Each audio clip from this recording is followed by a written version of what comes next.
دولة مدحوينة حسن الشيخ محمود waxaan ka rabay in cadaalad aan ka helo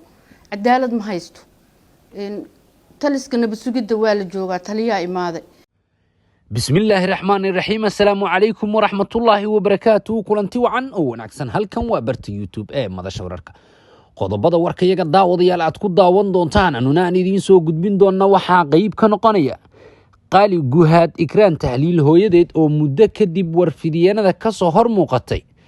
ikraan hooyadeed oo banaanka keentay sababta muddo fog ay u aamusneed waan aamusay bariyahan waxaan la aamusana waxay tahay dawladda cusub waa timiday oo og oo ka qarsadeen hawshan yaa wax ka qaban doonto oo ballan qaadeen oo soo istaageen oo arintii ikraan ballan waa inaan wax ka qaban yiraahdeen maxaan ku dhahay yaan la aamusnay sanad iyo 3 bil kadib ikraan tahliil hooyadeed oo sheegtay wali in aysan cadaalad helin madaxweynaha jamhuuriyadda federaalka Soomaaliya mudane Xasan Sheekh Maxamuud iyo taliyaha NISA Mahad Maxamed Salaad ayay ugu baaqday in cadaaladda ay u raadiyaan gabadheeda oo muddo sanad iyo 3 bil ah war iyo wacaal intaba aan laga helin qaali guhaad waxa ay sheegtay sababaha ugu badan ee u aamusneed in qayb ay ka tahay Xasan Sheekh Maxamuud ololihiisa dib u doorashay inay qayb ka ahayd cadaalad u raadinta dilka ikraan tahliil faarax waxa ay na xustay in markani cadaalad ay ka doonayso Xasan Sheekh Maxamuud iyo Mahad Salaad oo durba bilaabay cadaalad u raadinta kiiska ikraan tahliil faarax saraakiil ka tirsan NISA oo Mahad Salaad u dusiyay xogaha sirta ah ee la xiriira kiiska ikraan tahliil faarax cadeymo hordhac ah oo la helay ayaan daawadayaal idin soo gudbin doonaa guud ahaan warkayaga waxaynu ku falanqeyn doonaa arrimaha la xiriira kiiska ikraan tahliil faarax oo muddo sanad iyo 3 bil ah war iyo wacaal intaba laga laayahay waxaana dul istaagi doonaa arrimo dhowr ah oo la xiriira waraysigii uu bixiyay taliyihii hore ee NISA Fahad Yaasiin Xaaji Daahir iyo sidaas oo kale eedeymihii uu u jeediyay xubno uu qayb ka yahay ra'iisul wasaarihii hore ee Soomaaliya Maxamed Xuseen Roble daawadayaal hasaatee aan ku xasuusiyo haddii aad nagu cusub tahay inaad subscribe noo saarta gambaleelka aad furato si mar waliba aad u hesho wararka warbixinada xogaha iyo barnaamijyaadka halkan aan idinkugu soo gudbino qaybaha hoose ee commentiga noogu reeb qoraaxdaada kaaga aadan wararkii warbixinada aan kuu soo gudbinayno muuqaaladayna sii sheer garay oo asxaabtaada la wadaag mahadsanid daawaday ugu horeyn warkayaga aynu ku bilownay qaali guhaad ikraan tahliil hooyadeed oo muddo aanan ka soo hor muuqan warfidiyanada ayaa mar qura waxay la hadashay telefishinka Universal waxayna ka hadashay arrimo dhowr ah oo la xiriira kiiska gabadheeda muddada sanadka ah iyo 3 bil maqan ee ikraan tahliil faarax fariin adag ayay soo gudbisay qaali guhaad waxayna ugu horeyn ka hadashay sababaha ay markaasi muddada aadka u fog warfidiyanada aysan ka soo muuqan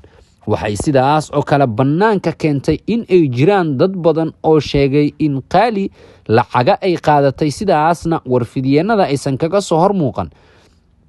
waxay sidaas oo kale baaq u dirtay madaxweynaha jamhuuriyadda federaalka Soomaaliya mudane Xasan Sheekh Maxamuud iyo taliyaha NISA Mahad Maxamed Salaad qaali guhaad waxay sheegtay in markaasi madaxweynaha Soomaaliya Xasan Sheekh Maxamuud uu ololihiisa doorashada qayb ay ka ahayd cadaalad u raadinta kiiska ikraan tahliil faarax marka dib loo doortana ay sugaysa in cadaalad iyadu ay hesho sababaha ugu badan ee u aamusneedna ay taas qayb ka tahay qaali guhaad waxa ay xustay in ilaa iyo haatan aysan jirin cid kala hadashay arrimaha la xiriira kiiska waxayna baaq u dirtay madaxweynaha jamhuuriyadda federaalka Soomaaliya dawladda madaxweyne Xasan Sheekh Maxamuud waxaan ka rabay cadaalad inaan ka helo cadaalad ma haysto shalay waxay ku ololeynayeen ikraan inay cadaalad hesho maanta aniga cadaalad meesha aan ka filayay inay fadhigayga iigu timaado oo aan u aamusnaa wax sidaas ilaa iyo haatan ma jirto oo aan helay waxaan rabaa in kiiska maxkamad la gaarsiiyo oo la dardar geliyo ayay tiri qaali guhaad oo ah ikraan tahliil hooyadeed waxayna baaq gaar ah u dirtay madaxweynaha jamhuuriyadda federaalka Soomaaliya iyo taliyaha NISA Mahad Maxamed Salaad xamse madaxweyne Xasan Sheekh waxaan ka rabaa cadaalad indhaha fura maxkamadaas la dardar geliyo gabadheydii arinteedii waxa la iga qabto shalay waxa uu ololeynaysan waxay ahayd inay ikraan cadaalad hesho oo qof kasta Soomaaliyeed oo cadaalad darro haysan cadaalad uu helo maanta aniga cadaaladii meeshan ka filay inay fadhigayga iigu imaatoon aamusnaay wax ii soo socdo waa la ahay wax ii damqanayo uma jeedo waxaan codsanayaa in wax laga qabto arintii gabadhaas kiiskaas waa kiis weyn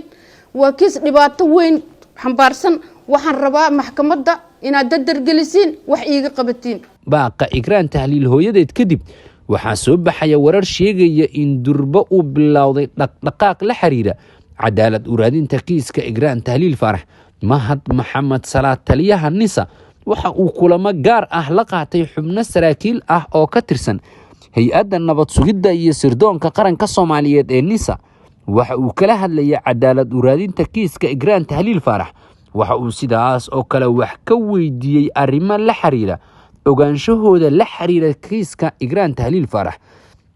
madaxweynaha jamhuuriyadda Soomaaliya mudane xasan sheekh maxamuud ayaa mahad salaad ku amray in markaasi durba dib baaritaan loogu sameeyo feelalka la xiriira dacwadda kiiska ikraan tahliil faarax horay taliyihii hore ee nisa Fahad Yaasiin Xaaji Daahir oo lagu eedeynaya kiiskan ayaa waraysi gaar ah uu bixiyay waxa uu ku sheegay xubnaha ay ku maqan tahay ikraan tahliil faarax in uu qayb ka yahay mahad maxamed salaad ee haatan horkacaya taliyaha nisa ra'iisul wasaarihii hore ee Soomaaliya Maxamed Xuseen Roble wasiir xigeenka wasaaradda warfaafinta xukuumadda federaalka Soomaaliya Cabdiraxmaan Yuusuf Al Cadaala iyo sidaas oo kale shaqsiga shabaab u qaabilsanaa ee uu ku sheegay mahad karatay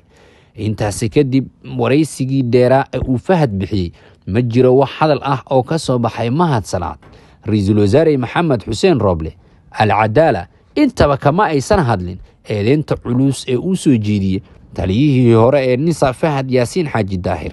hase ahaatee hooyo qaali guhaad oo xilligaasi warfidyeenada la hadashay waxa ay sheegtay in markaasi hadalka Fahad uusan meel ka soo qaad lahayn isla markaasna uu geed kaga gambanaya cadaaladda hase ahaatee mar uun cadaaladda gacanteeda uu soo geli karo mahad salaad xilligaani waxa uu wadaa baaritaano dhowr ah oo la xiriira kiiskaas iyo sidii cadaalad ay ku heli leed sargaalada muddada sanadka iyo 3 bil ah war iyo wacaal intaba laga la'yahay oo aan muddo aad u fog warkeeda la la'yahay sargaalad ikraan tahliil faarax horay waxay kaga tirsaneed taliska nabad sugidda iyo sirdoonka qaranka Soomaaliyeed waxay la soo shaqaysay taliyaal dhowr ah oo uu qayb ka yahay taliyihii hore ee nisa Sambalulshe Fahad Yaasiin iyo sidaas oo kale la soo shaqaysay hase ahaatee Fahad waxa uu sheegay xilligii nisa uu la wareegay in aysan markaasi ikraan tahliil qayb ka ahayn shakhsiyaadka sida gaarka ah kaga shaqeynaya hay-adda nabad sugidda iyo sirdoonka qaranka Soomaaliyeed muddo sanad iyo 3 bil ah wali waxa cadaalad helin kiiska sargaalad ikraan tahliil faarax oo yaqaali guhaad oo warfidyeenada la hadlaysay inta ugu badan waxay sheegtay in war iyo wacaal intaba aysan gabadheeda ka hadlin intaba aysan ka haynin xitaa haddii ay geeriyooto oo war ay ka hesho ay ka sabri lahayd hase ahaatee arrimaha ugu badan oo ay ka walwalsan tahay waxay yihiin in markaasi gabadheeda nolol iyo geeri intaba aysan ku haynin aniga cadaalad darro ay hayso waa dulmanaan ahay gabadheydii raq iyo ruux ma hayo qofaaba inta dhinta laga sabraayo la duugtaa qofaaba waa xiran dacwadaas loo qabaa liira intiiba ma haysto gabadheydii waa iga hor muuqataa waa xanuun iyo walbahaar iyo walwalan ku noolahay baaqa ugu adagna waxay u diraysaa madaxweynaha Soomaaliya iyo taliyaha nisa mahad maxamed salaad oo durba ku dhaqaaqay baaritaano la xiriira cadaalad u raadinta kiiskan xubnaha mahad salaad uu la kulmay waxa qayb ka ah taliyihii sida kumeel gaarka ahaa nabad sugidda u soo maamulayay Yaasiin Cabdullaahi Maxamuud Farey oo xilligaani ah mid ka mid ah mudanayaasha baarlamaanka federaalka Soomaaliya Yaasiin ayuuna wax ka weydiinayaa ogeyshiisa la xiriira kiiska sargaalad ikraan tahliil faarax hore Yaasiin Farey waraysi gaar ah uu bixiyay waxa uu kaga hadlay kiiska la xiriira sargaalad ikraan tahliil faarax isaga oo markaasi meelo dhowr ah kaga hadlay waxa uuna sidaas oo kale haatan wajahaya su'aalo dhowr ah oo kaga imaanaya dhanka mahad maxamed salaad oo la xiriira ogaanshihiisa Fahad Yaasiin Xaaji Daahir ayaa wararka qaar aynu helayno waxa ay tilmaamayaan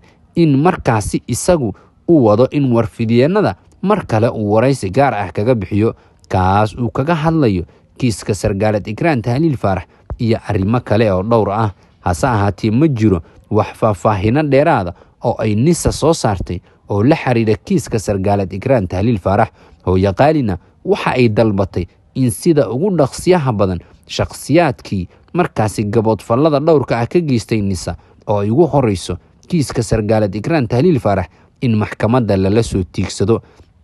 Mahad Salaad oo baaritaanada ugu horeeyana ka bilaabay dhanka maxkamadda iyo xubno kale oo saraakiil dhowr ah ayaa waxaa la sugayaa in dhowaan uu shaaciyo natiijada hordhaca ah ee soo baxda isla markaasna la xiriirta kiiska sargaaladan muddada sanadka ah iyo 3 bil maqan. Ikraan wali waa ay maqan tahay, waxaana sidaas oo kale loo raadinayaa muddo sanad iyo 3 bil ah cadaalad. ilaa iyo haatanna ma jiro wax cadaalad ah oo ay heshay. keliya warfidyaanada waxaa ka soo hor muuqda hooyo qaali Guhaad iyo sidaas oo kale markaasi ehelada sargaalad Ikraan Tahliil Faarax. daawade hadba wararka iyo warbixinada ku soo kordho halkan ayaan kuugu soo gudbin doonaa. waa barta YouTube ee Madasha Wararka. waad ku mahadsan tahay la socodkii la jaanqaadka warkayaga. haddii ay tahay booqashadaadii kuugu horeysay, subscribe noo saar, gambaleelka furo si mar waliba aad u hesho wararka, warbixinada, xogaha iyo barnaamijyaadka halkan aan kuugu soo gudbino. halkan waa Madasha. mahadsanid daawade.